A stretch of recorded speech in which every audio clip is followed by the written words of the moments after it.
Welcome, everybody, to an episode of Entrepreneurship Unlocked. Today, we have Chase Allen on our show. Chase is a father, he's a husband, he's the founder of PCB Tech Art and the director of innovation at Honeywell. His company, PCB Tech Art, helps solve wireless phone charging problems within modern trucks. And for today's episode, we are really going to be focusing on Chase's entrepreneurial journey. Chase, welcome to the show. Hey, thanks for having me. Absolutely. So, Chase, let's go back a bit. What were you like growing up? Were you always entrepreneurial? Yeah, that's a good question. Definitely growing up, I had a more scientific mind, right? Really curious on technology. I mean, that's what kind of got me into, some of my passions like physics, electrical engineering. I mean, that's why I wanted to get my formal degree in that. But, Hmm.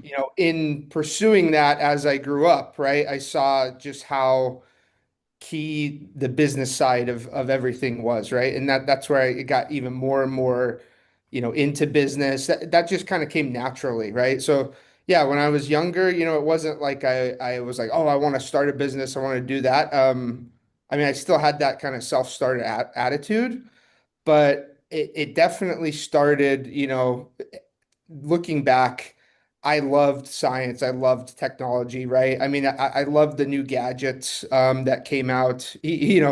My dad got me a one of the very first Palm Pilots. When I was younger, like I was one of the only kids like that had this Palm Pilot, and I remember I had it had a touch screen. I could load music on it. This was a little later in the Palm Pilot, product line. Sure. But I remember looking at it, I'm like, look, I can load music on this. I can make a call. Like this is where technology, this is before the iPhone. So like I just kind of really had a sense of where technology was going. And I always loved being at, the forefront of anything tech that came out. Yeah, absolutely. So was, your passion for tech and, understanding new gadgets and kind of that side of things, was that what inspired you to start PCB Tech Art, or was there like a specific moment, or was it more of kind of a gradual build? It definitely a gradual build, right? Because like my path very I mean I don't know what conventional is, right? But it was not straightforward. I right out of high school I wanted to go and study physics. That's what I started getting into, applied physics. Thought about being a nuclear physicist.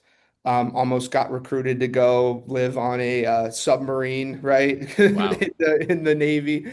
Um, but then I stopped doing that because I found these group of friends that were starting up businesses, right? And that's where I was like, oh, I want to help out with this. This seems exciting, right?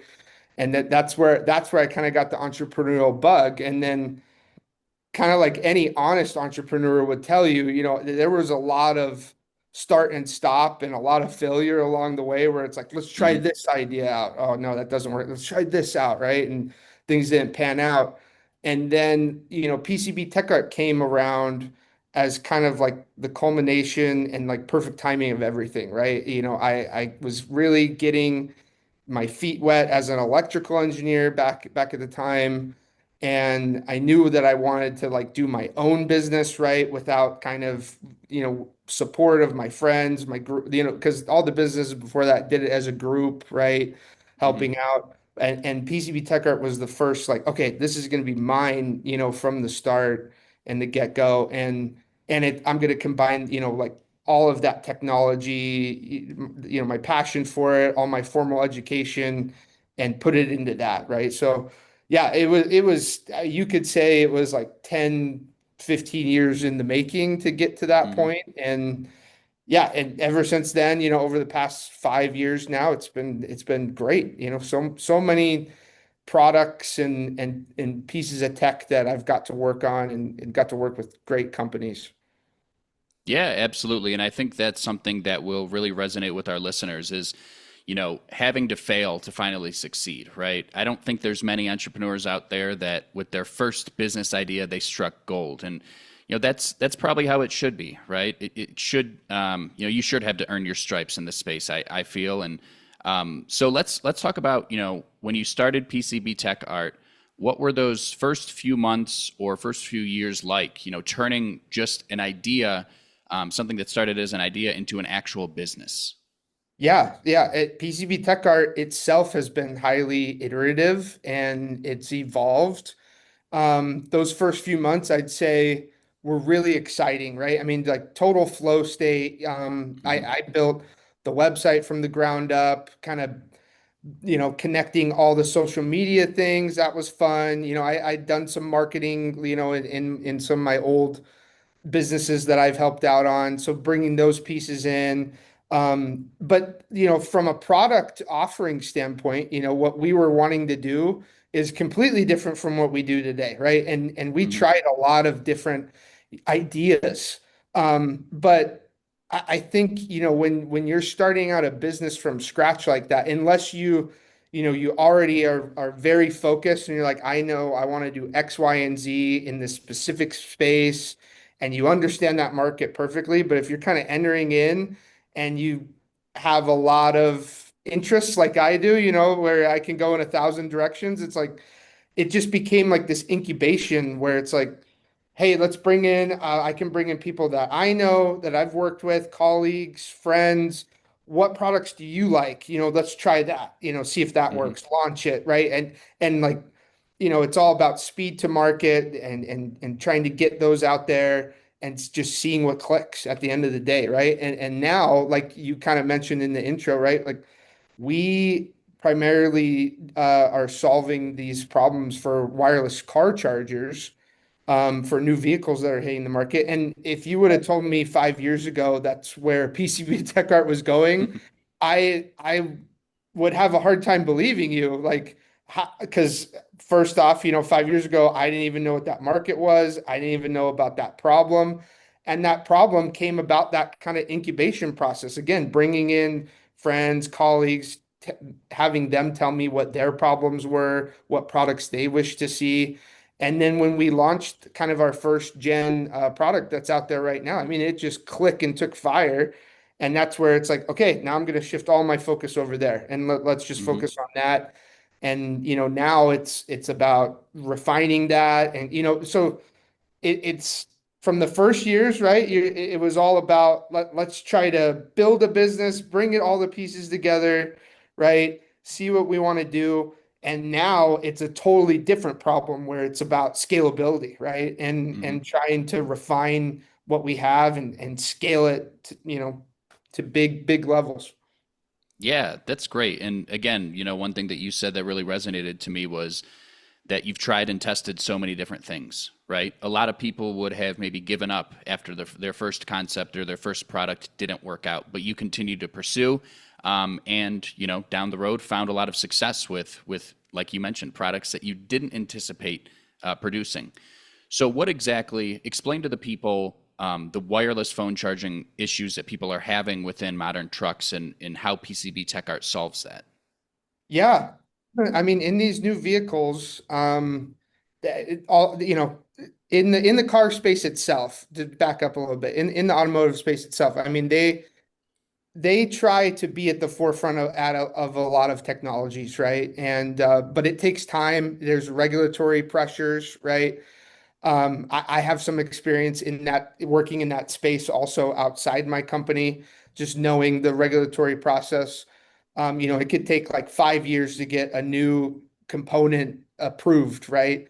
So Hmm. wireless charging's been around for, over a decade at this point, but it just really started hitting the car market about 5 years ago. And, going into this space and saying from a design point, okay, I want to make a wireless phone charger. Now you have to design it, it's not like I'm just going to design that for like one model of iPhone, one model of Samsung. But now there's, Pixel phones weren't in the market, 7, 8 years ago, or, they were at least very new. And the size of all these phones keep changing, right? I mean, you can just see the iPhone 16 is different from the 15. And so the OEM's standing there and they're kind of like, well, how much time and effort are we going to dedicate to this? Because one of all the regulatory hoops we have to jump through, and two, like is this really going to be like a key component that sells a vehicle, right? So what they've kind of come to in the market, and this is kind of across all the OEMs, is just, okay, let's just make a giant wireless charging pad that fits every size of phone you could possibly come up with. And in doing so, it kind of doesn't work for everybody's individual phone, right? And when we launched our first product, again, it goes back to that iterative kind of incubation process where it's like, yeah, we'll just launch this one product for the phones that we use in a vehicle that we have, and we'll see if it hits. And then that sparked, and it started taking off like wildfire. And then all of a sudden, that's where we start getting, new product recommend. Hey, I want this for my vehicle. Hey, my wife has a totally different vehicle. Can you make one for her? And so then it's like, wow, we're getting customer feedback, and to kind of dive into the little nitty gritty just a little bit. But I mean, that's what being a truly agile company is. You hear a Mhm. lot of buzzwords and a lot of entrepreneurs like, oh, we're going to be agile, and they think that just means go fast. But really, agile at its core is, are you talking to customers? Are you actually getting feedback? And then are you implementing those quickly, the feedback into your products, and then able to then sell those right back to them right before the customer moves on or gets bored? They forget that, that right now, today, they're telling you they have a charger problem, but 2 weeks from now, right, they're busy with work, their kids, their life, and then it's just like gone. So that's why you have to constantly take in customer feedback, implement that very quickly, and then turn around and say, hey, you told me this like a couple days ago, here's your product. And that's what we did at PCB Tech Art, is kind of come up with these adapters that slide in and basically fix wireless charging for any size phone. We sell adapters right now for any size phone. Now, we kind of have a lot of SKUs at the moment, right? Because it's like we have a custom model for every phone for almost every vehicle. But that has now led us into going back to what I was just talking about scaling wise, where now we're trying to scale, get more efficient, and our Gen 2 product that's coming out is going to be a more universal adapter. And yeah, it's gonna be great, right? It's just get, we're gonna fix people's problems, and bring that to market faster than anybody else can. Absolutely, man. And yeah, I think, talking about really just going back to talking about taking in that client or customer feedback, how important that is. And a lot of businesses miss out on that, right? They don't ask for reviews. They don't walk up to their clients or customers and just say, hey, I feel like we have a great relationship. Maybe if it's a B2B company, or I think we have a great product, but you're the one actually using my service or my product. Tell me how it can be improved, right? That feedback is so valuable. I actually met with a gym based on the East Coast, just met them via Zoom to share my marketing capabilities with them. And they're brand new, right? They just opened a couple weeks ago. They've been having a lot of success. I think already a couple hundred people signed up for their gym. And they do this thing where they have day passes, which I think is great, right? Allowing people to be hands-on with the machines, walk into the gym, see what it's all about, see if it's for them. And what they're trying to do is obviously convert those people that buy the day passes into people that buy monthly or annual passes. Mhm. And one thing that I shared with these business owners at the gym is, you guys are brand new. You have the luxury of walking up to people in the gym and saying, "Hey, we're brand new. We're looking for ways to improve. We notice you've bought the guest pass 3 or 4 times over the last couple of weeks. What would it take to convert you, or to convert you into being a full-time member at the gym, right?" And especially with brand new companies, like I said, they have that luxury of being able to just be transparent and honest, and ask those questions and get some of the most valuable feedback possible. So yeah, that was really something that resonated with me, and something that I like to do with my business as well. Chase, what would you say is, throughout your entrepreneurial journey, what would you say is the most rewarding part of it?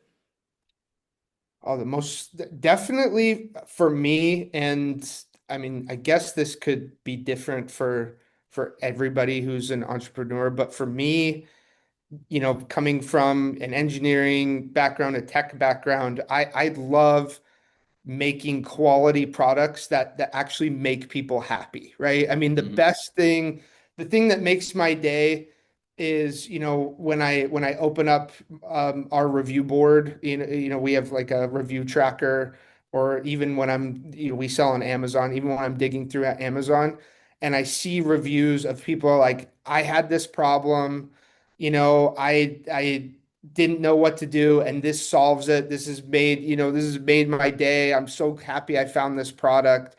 I mean, that's ultimately why, going back to PCB Tech Art, I mean, that's why wanted to start PCB Tech Art as well. Like, I wanted to make products and solutions for people that improved their day-to-day life, right? They were happy to buy it, quality products, and it made them happy. I just wanted to make people happy at the end of the day. Yeah, absolutely. I totally get that. For me, I would say the most rewarding part of my business is, once I get a new client, we start an advertising campaign, and the moment that it starts to work, things get very, very exciting, right? And we get to talk about how we can expand campaigns, whether that's new platforms, new creatives, increasing budgets to drive more sales or drive more leads. And then, helping small businesses grow ultimately is what I do this for, right? It's a great feeling when I get a call from one of my clients and they say, Nate, this is the most sales we've ever seen, or I'm so grateful that we did this marketing push, during our busy time of the year when we thought we were going to get a good amount of sales. We got a great amount of sales. I work with a construction company based out of Indianapolis, and the owner shared with me that, you know, we did SEO and some Google ads together last year, and he shared with me that he had his best year ever, and that this year he's on pace to pay his top guy six figures, and that's Oh, could that's be attributed to the work that we did together. And yeah, phone calls like that. I mean, that's entirely why I do this. I get off of those phone calls and I have adrenaline rushes going, and I'm just super happy, and I can ride that high for even a couple days. So yeah, totally. That's really cool, just to hear what kind of keeps you motivated and keeps you feeling rewarded as you build a business. A lot of our listeners are younger. Maybe they're thinking about starting a business, or maybe they have recently started a business, and they come to this show for guidance and to hear from entrepreneurs like yourself, that have failed and succeeded, and how they kind of navigated those different things. What's a piece of advice that you would give to someone who has a creative idea but doesn't quite know how to turn it into a business? Yeah, that's a good question. I think definitely for some general advice, it's easy, and I see it myself in social media. It's easy to get caught up in these like get rich quick, these, you know, platforms, or what would you call it? Like educational tools, or like there's this trick that Courses. courses, right? Yeah. Oh, I just need this course and it's that honestly, none of that's gonna help, right? So like that's just the best thing that again, this might be very like simple, and this might already be in their mind, but the thing in my mind every time I see those is, look, if they were so successful, if they were doing so well, they wouldn't have to sell you a course. Yeah. Right? Like, that's their business. You have to think like and realize that is their business. They are in the business of selling you a course to get there, right? And if you really have this desire for a product, I would say it needs to be rooted, going back to what we were talking about, what makes us happy, right? It needs to be rooted. Is this rooted in helping customers? Like, are you wanting to do this to actually make a customer, like your customers, happy? Like it's not like, do I have this great product and I just want to make a bunch of money, or I have this great product and I'm going to change the world. It's like, do you have this product that, one, you can see customers want, they're going to line up and want it, and two, you're the guy that's going to sell it to them and give it to them and they're going to be happy about it, right? Because that is ultimately in any business, right? Even when you go into corporate levels, right? It's the same problem. Like you start to see execs bad. That's why you have bad execs. They get blinded by profits and figures. But the ones that are really good are again, they're focused on why do I make this thing? Why do I make this widget? Why do I make this service? And am I doing this to really enhance and help a customer base, right? Like there are customers there that I'm going to improve their experience or their life. They're really going to be happy about this. And if you do that, and going back to like what you're saying, and you're not afraid to fail, because you're going to fail, right? I think that's the other thing. That's the other thing with all these courses and these, these get rich. They're like, I have this trick. And it's like, look, entrepreneurship is an iterative process. I think that, again, to me, my strength comes from my background in engineering, right? Engineering is inherently iterative, or any branch of STEM, right? If you come from STEM, you know that like this is like an experiment, right? When you're an entrepreneur, you're like in a lab experimenting, right? That's how Hmm. I look at it. You're mixing and you're like, that didn't work. And then you have to pivot and just keep you're in the lab working, right? And there's going to be failures, and you need to that would be my advice, right? Is you need to be prepared to fail and know how to handle that. To give a good analogy, right? It's like baseball, right? If to give a sports analogy, right? It's you're going up to the plate. Those all-stars hit. An all-star hits what, 32% of the time. Well, Yeah. they're failing. You know, 70% of the time they're striking out, and that Hmm. is entrepreneurship. You're going to strike out, and you got to be able to motivate yourself, or find a group of friends that are like-minded, or find those support groups. Be prepared to fail, and then just keep pushing forward, right? Really find those customers, talk to them. That was the other thing I wanted to bring up. I know this is kind of adjacent, but going back to what we were talking about, talking to customer base, getting feedback.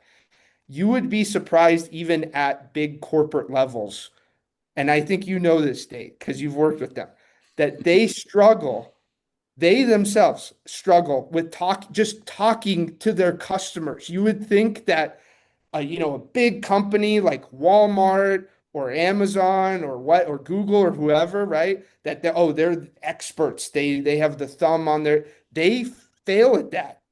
They fail at that month to month, quarter to quarter. They do. That's Yep. why they have gaps. That's why ultimately sometimes they have product flops, because they let teams go, and those teams don't go talk to customers and actually see what do they want.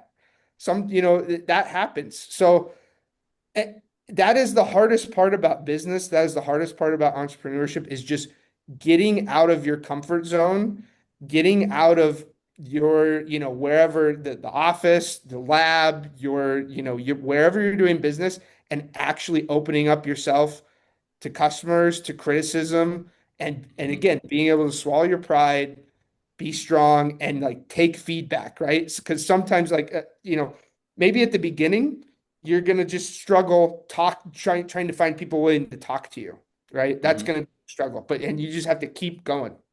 But as you mature, right? Now, say you have a product, and again, I've seen this, at a corporate level and in PCB Tech Art, but then you start to get negative feedback, right? Hmm. And that can also breed like a lot of like bad, like you could start getting in your own head, like, oh, am I doing this wrong? But the ability to digest that and really turn that around, in a positive way, or drive that to like an improvement, and that's hard, and that's a hard thing to do. To me, that is the hardest thing, throughout the life cycle of any business from start to finish, is going to be keep talking to customers.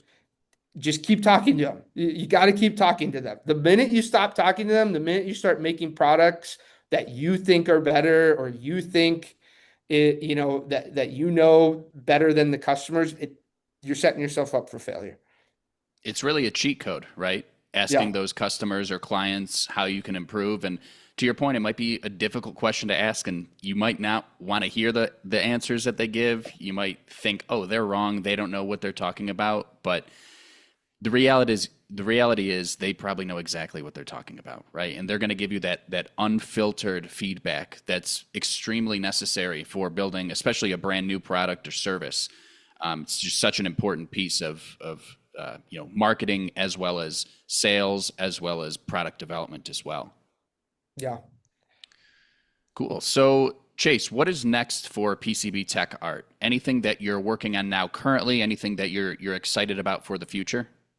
Yeah, I mean, we again, business breeds more business as well, right? That's another piece of advice is you find little successes, and if you reinvest that into more business, you just it keeps compounding, right? And that's what we've done at PCB Tech Art. We've been really successful with our like Gen 1 chargers that Hmm. we've brushed on. Next is, again, like I was saying, we're coming out with a Gen 2 that's going to be a lot more universal, right? Open it up to even more size phones, more variety of cars out there. We also have a bunch of automotive accessories that we're working on in the pipeline. And the exciting thing is, I would also say you can see in the market this kind of turn away from Chinese manufacturing. At PCB Tech Art, what we are committed to do throughout scaling is keep production in the US as much as possible, right? Hmm. And everything we do right now is made in the US. Um, our next step, when we kind of level up and get to that scale point, we're still going to keep it within the US. And I think that's also another I think people are kind of pivoting back to that and are excited about that. And that's going to bring more US jobs and keep it all here, and that's going to be fun.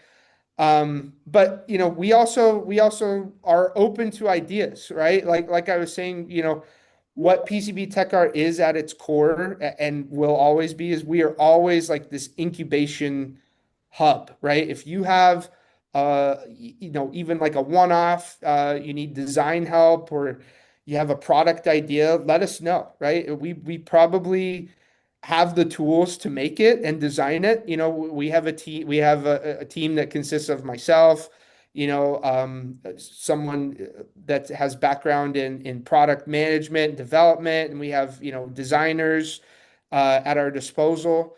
And so, yeah, open to new ideas and yeah, we're going to keep pushing forward and keep looking to grow. Absolutely. That's great. So yeah, if you guys have products that you guys want developed, feel free to reach out to Chase and his team. If you guys need wireless charging capabilities, or if you have wireless charging capabilities within your truck and you've noticed that your phone has been sliding around, not staying in place and not charging, Chase has a product that's very, very low cost that you could buy directly on the website. You can follow PCB Tech Art on Instagram at PCB Tech Art. You can buy their products. You can check them out at pcbtechart.com. Chase, anything else that you'd like to plug? No, yeah, just find us on the socials, shop our website. We are also on Amazon. If you go through our website, that's probably the easiest way to find us on Amazon. And we're hoping to get more products, from our website on Amazon over the next year. Absolutely. Very exciting. Well, Chase, thanks again for joining us today. Always cool to hear about the story behind all of the work. And I hope you guys have all enjoyed this episode with Chase Allen.